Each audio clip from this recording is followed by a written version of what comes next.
If your brain feels like a browser with 47 tabs open, CBT might be the mental reset you've been looking for. Grab a notebook, let's dive in. Welcome to the Wisconsin Wellness Podcast, where we ditch the perfectionism and focus on realistic wellness.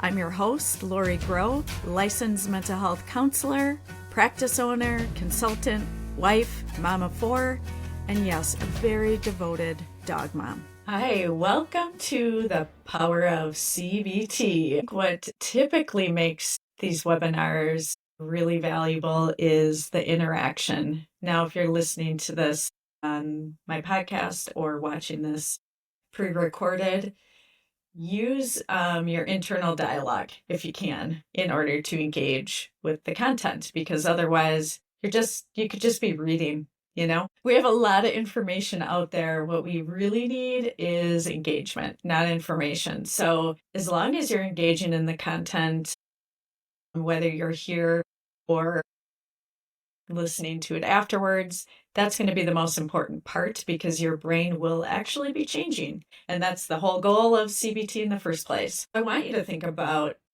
why you are here today. What is one main goal that you're looking to achieve out of our time together? Doesn't have to be a big goal. It can just be that I want to hear more about it. I want to stop overthinking. I recognize that I have a lot of negative thoughts and I want to stop going into them because I know that they're not helpful. Whatever those things are, just mentally make note of it, write it down. Even better if you have the opportunity to write it down. So what we're going to go over today are thought traps, reframing techniques, and real life applications, and a worksheet walkthrough. Why your thoughts matter. Our thoughts, feelings, and actions all work together, right? You can even put in there, if you really want to, you could put in environment. But we are talking about you right now and trying to isolate that a bit. So thinking about the different thoughts that you have in a day. For instance, I'm nervous about this test. The feeling you might have with that is maybe butterflies, and the actions you might have with that are pacing, avoiding, eating, cleaning your room, which is, I think, what I used to always do.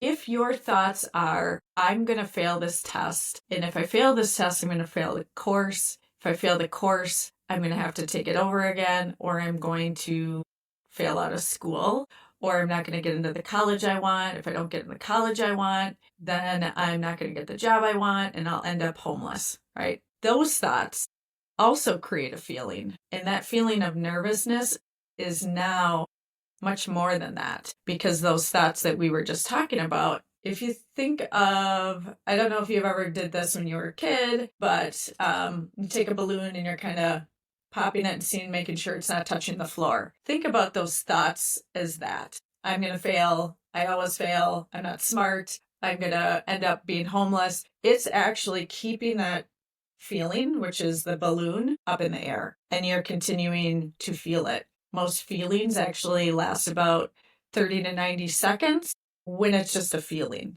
When our thoughts are attached to it, that keeps them going, and we can intensify or bring down our feelings by changing and challenging our thoughts. Our actions a lot of times go with those thoughts. Now, if you also think about what's the easiest thing to change in those three areas, thoughts, feelings, and actions, research shows that thoughts tend to be the easiest ones to change. Like if you are sad, changing your actual feeling to something else can be very hard. Sometimes people do use substances or something like that, the action, to dissipate the feeling.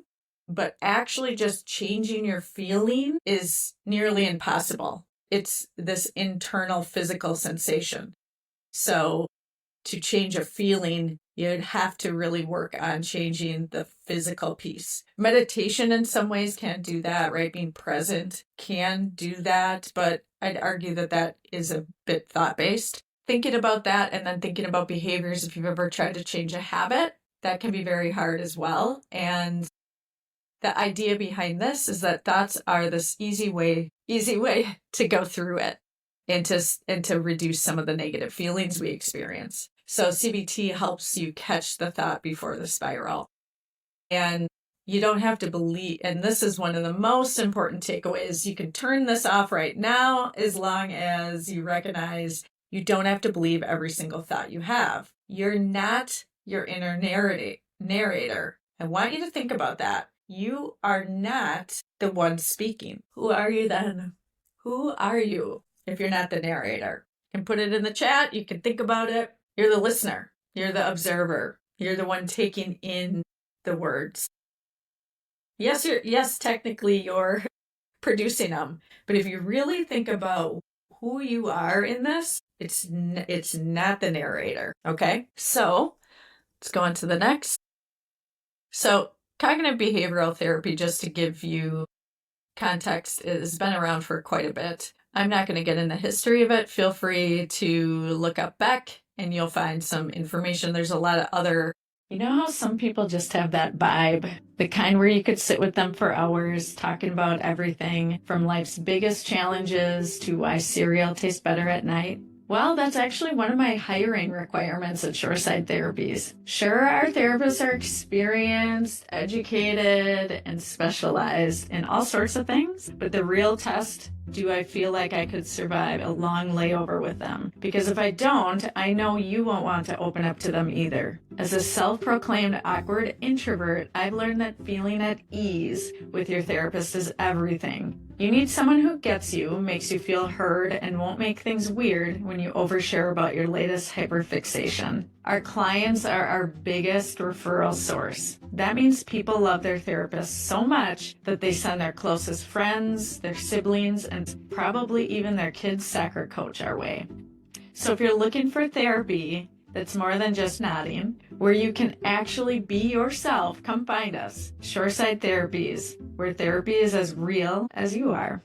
Thought leaders that have really helped with cognitive behavioral therapy, but you can do that a different day. There's plenty of information out there. Today, I want you to focus on yourself, and I want you to think about what are some of those negative thoughts that we do. So I put on here the most common ones: all or nothing thinking, overgeneralization, catastrophizing, mind reading, should statements. Now, there's another one I want to put in there, and that's labeling. I don't need to go on and on about labeling. I just want you to quickly take note of what a label does. So a label is something like calling yourself stupid, calling yourself a name, calling yourself an asshole, calling somebody else that. Think about what you take in when you hear a label, right? So just pretend right now I called you a loser. You're a loser. What'd you feel, right? Intense emotion. Do you have any direction? Is there ability to change that? Is there any directive information with that?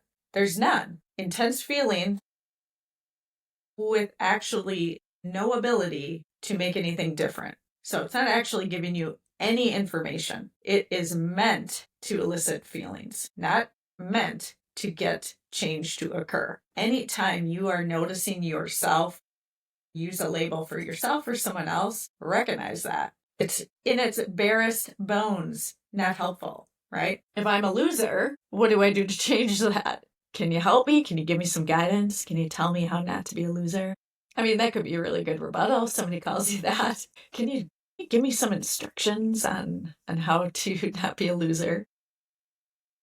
All right, so all or nothing thinking, that's when things are really in that bucket of I'm either the best person in the world or I'm a loser, or either everything's going well or nothing is going well. Overgeneralizing is when we look at something and say, it is something, right? So it's similar to all or nothing thinking. It's taking a situation and putting it in this really generic way. So school sucks, right? Or my work sucks, or my family sucks. Okay, you can pop in anything you want for that, but it's overgeneralizing. And same with the labels, it's actually not helping you. It's not giving you actually any tangible information to make something change. Catastrophizing is where something occurs and you add a lot more into it. When I talked about failing a test, for instance, let's say you did fail it. Does that mean you are going to be homeless? It doesn't. We don't know that yet. There's a lot of steps before you become homeless. Mind reading. This is where you are interpreting someone's actions, but you don't really know. So I think it's best to illustrate this by any time that we've all had these experiences when we've made an assumption about what somebody meant or what their behavior meant and been wrong. I know this has happened to me many times. That person just cut me off, right? As I'm driving. That person is, rude and disrespectful and thinks, some labeling there, but I'm making an assumption that they're thinking I don't matter, right? Reality, maybe they're having a bad day. Or I'll give another example in a minute, but the mind reading piece is basically putting yourself in someone else's thoughts. And honestly, this might sound harsh, but you don't deserve to be there. That's a boundary cross. You shouldn't be predicting other people's internal worlds. It's not going to be accurate. It's somewhat of a waste of time. Just ask them. All right. Should statements. So anytime you are telling yourself, I should blank, I should do the laundry, I should run, I should exercise today, I should blah, blah, blah. Anytime you're saying should, I want you to really think about our most human reaction. One of the things that we hold dearest to ourselves is autonomy. And so anytime we are talking to ourselves as you should do this, we're going to react with rebellion almost all the time. I want you instead, as we go through this, one quick thing you can do is change that word to I want, or the reason why this would be good, or I get to. Anytime you change that, you're going to have a different reaction internally, more likely to do the thing that you want to do, not should do. Other thing you can do is always check in. Who says I should, right? By checking in with that, you'll kind of see where that information's coming from. And a lot of times asking yourself that particular question, you notice that isn't actually your belief system. It could be parents, it could be society, it could be really anyone other than yourself. You want to make sure that it's you, not someone else. All right. This is that example of mind reading, the silent text panic. So picture this. I text a friend, something pretty vulnerable, right? Hey, I've been feeling a little off lately. Just wanted to say thanks for being a good friend. An hour passes. No reply. Okay, I'm not feeling too much there. 3 hours pass. Still nothing. By dinner, I'm spiraling. My brain is like, she must think I'm needy, right? So that's a mind reading. She's probably pulling away from me, catastrophizing. Why do I even bother reaching out? I'm terrible at relationships. All or nothing thinking. And we can do this so quickly. We are incredible. Our brains are incredible. And when they're used in this way, it can be a big problem for us. But just think about how quickly we can go into this, right? Think about how that feels when you're in that spiral. I'm guessing not great, right? So let's fast forward. She replies, oh my God, I love this so much. I meant to reply right away, but my kid dropped applesauce on my keyboard and my phone died. Love you so much. And this is me pretending to be a Brewers player for those watching. Realizing, right? Cue to me sheepishly realizing none of these thoughts were true, but they felt true, right? So that's the sneaky part. They felt true, but they weren't, right? And I'm not saying that sometimes you might be on the mark, right? But kind of going back to this, she must think I'm needy, right? You might predict right, but you might predict wrong. And usually we are not great at predicting, right? She's probably pulling away from me. Again, that's possible, but we also don't know that. And then the last one, why do I even bother reaching out? I'm terrible at relationships. This most likely isn't true, right? Again, I'm using the label, I'm terrible. That's not helpful. Are there some good parts about you in relationships? I'm guessing that you can find one. So think about it that way, you know that that last one isn't true and the other ones are guesses. So, real life example, again, I blew that presentation and I'm terrible at my job. The thought trap. I'm overgeneralizing here and catastrophizing. So with this, we can do a reframe. You get to decide what these reframes are, okay? You don't have to use my language. I might sound a lot more, as my kids would call me, real like nerdy. Yes, they're using a label, and yes, I am too, but you use your own words. You have to be taking this in. So if you use my words, it's probably not going to feel right. But a reframe I would do would be, it's possible that some parts went well, right? Or I know some parts went well because some people were looking at me and smiling. Maybe there was parts of it I would change. What are those things I can change? I can learn from that.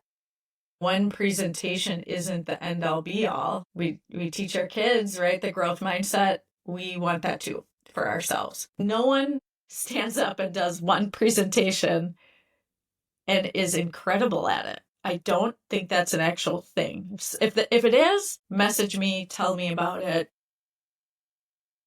and then I'll believe it. I'll believe it if somebody sends it to me. All right. Reframing in action, ask yourself, is this 100% true? What's the evidence?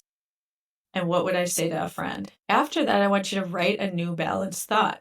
Those are 3 quick questions you can ask yourself right away. Another thing you can do is use a grounding exercise. So right now, if you're not driving, if you're sitting, take a minute and do a 2-minute grounding or breathing exercise, right? If you are noticing yourself catastrophizing, spiraling, you can use this technique. So I'm going to have you do it. In your mind, I want you to name that current stressor. So go ahead, close your eyes. I want you now to slow down your breath. Notice how your body's changing. Keep that stressor right there. Slow it down and slow your breathing down. You can label that stressor. Label the feeling. So I'm feeling what? It could be disappointment, could be sadness. Stay with that for a moment. Is that stress moving? Is it decreasing? What's a gentler thought you can offer yourself right now? Take it in, okay? Feel free to open up your eyes. Just make a note of how you felt with that. 2 minutes, it's all it takes. All right, our CBT quick guide recap. All right, so we want to notice the thought, identify the distortion. So labeling the actual distortion can help because then we'll start to, number 1, see how often we use a particular one. Labeling's one that I used to use quite a bit. If you pay attention to which ones you usually use the most, zero in on those. Put your focus towards those because those are going to be the ones that come up the most. You're going to find the most changes occurring with your mood and feelings if you are focusing on those. Challenge it with curiosity. Not challenge it with an angry challenge. This sometimes trips people up. A lot of times with my clients, they start arguing, and that's not exactly going to change your feelings. That's going to add more feelings. Just be curious. Okay, where's this coming from? Is this my thought? Is it my parents' thought? Is it society's? Is this really mine? Ask yourself that. Oh, that's interesting. I'm doing this thing again. Then reframe it with kindness and truth. Both things. Lying doesn't help you. Honesty will help you. You will believe your honesty. You will feel when it's right. You will notice it. You might be uncomfortable with it, but you will not take in a lie when you do the cognitive behavioral exercises. You'll say, I know that's not true. Right. So for instance, I blew this presentation. It was horrible. If you try to change your thought into, no, this is the best presentation in the world, people are going to come from all over the world just to see me now present. That's not true, and that's not helpful for you at long term, right? Sure, you could trick yourself, but that's not actually going to help anything because with that, you're actually just doing the reverse. Instead of I'm crappy, you're saying I'm the best it ever was. Neither of those things are helpful, right? Neither of them give you direction for growth. Daily tools. So think about some of the things you can do on a day-to-day basis that could be helpful. Thought journaling is one. Self-check-ins is another. So you're just checking in. You can set a timer on your phone. Check in 3 to 5 times a day. What am I thinking? What am I thinking right now? There's this app, like, I'm going to get the name wrong, but it's Be Real, I think it's called. And you have to take a picture of yourself in real time doing whatever it is you're doing. Think about it like that. You'll get a really authentic thought of what are you actually talking about in your head at that time. Name it to tame it strategy. So research has shown that if we name the feeling, we will actually decrease its impact. That's a really quick, easy strategy you can do. I'm feeling sad, right? That's easy. When you recognize it and label it, this is where labeling can be good. When you recognize it and state what it is, it makes a huge difference in how we feel. It reduces the stress of that moment. Mindful pauses and grounding techniques. We did one that's 2 minutes, right? You have the time to do it. Sometimes it's just about recognizing what we need for ourselves, and sometimes it's prioritizing that. So think about how better you will feel and how that'll impact other people if you start doing some of this work. All right, so now I want you to take a minute and write down one of the thoughts that you've had recently. Share it in the chat. If you're listening to this on the podcast, you can comment on it. All right? What's one thought you've had recently? All right. And so now I want you to follow the steps to challenge and reframe. Okay. So what distortion is it? Go through those 3 questions. I'll pull those back up for those that are watching. Is it 100% true? What's the evidence? What would I say to a friend? All right. Please share that in the chat. Big change equals small shifts. You don't have to overhaul your whole life. That's not what this is, right? CBT is about gentle daily practice. This is the thing with CBT, is that one of the hardest parts about it is actually doing this consistently. When you stop doing it, we do slide back into our old patterns. Now, some of the ones I don't do anymore whatsoever, and that's calling myself names. That was something I used to do a long time ago. I cannot remember the last time I've called myself that, besides jokingly calling myself a nerd. I don't do it. So there's some things that can just be eliminated. It's real. It really works. You have to be consistent with it. Your brain can change, right? We know about neuroplasticity, right? If you don't use it, you lose it. If you keep working on it, we will actually change our brains. We have the capability. Research is showing us more and more how flexible our brains are. And this is something we get to do. We can't change what's going around us in the world. We can make some changes, but we can't change everything. We don't have control over everything. But what we can do is start focusing in on ourselves and what will help us feel better, and not feel better in a placating way, feeling better that's real. All right. For those of you in the webinar, right now we can do ask anything, drop questions in the chat. If you're listening to this on a podcast, feel free to reach out, social media, email. All links to all this information will be in the show notes. I want to thank everybody for listening today. Keep practicing. Share this with a friend who spirals too. Do not use CBT on other people. You will lose friends. Am I catastrophizing? Maybe. Do not tell someone else that they are catastrophizing. That's a boundary cross. You can share this, though, with them. I listened to this. Laurie is the best of the best. Extremely intelligent, the smartest person in the world. Okay, labeling, right? Just tell them it was helpful. We love to get feedback and reviews, especially good ones. So if you got something out of today's workshop, please consider reviewing the podcast or go right to Google Reviews. The link is right here. I would love it. It means so much to me. And it helps other people find us. It helps people find us at Shoreside Therapies, and it helps people listen to the free podcast and free webinars that I offer. All right, take care. Have a great day. Keep it up. I'm so glad you're here, and I'll see you next time.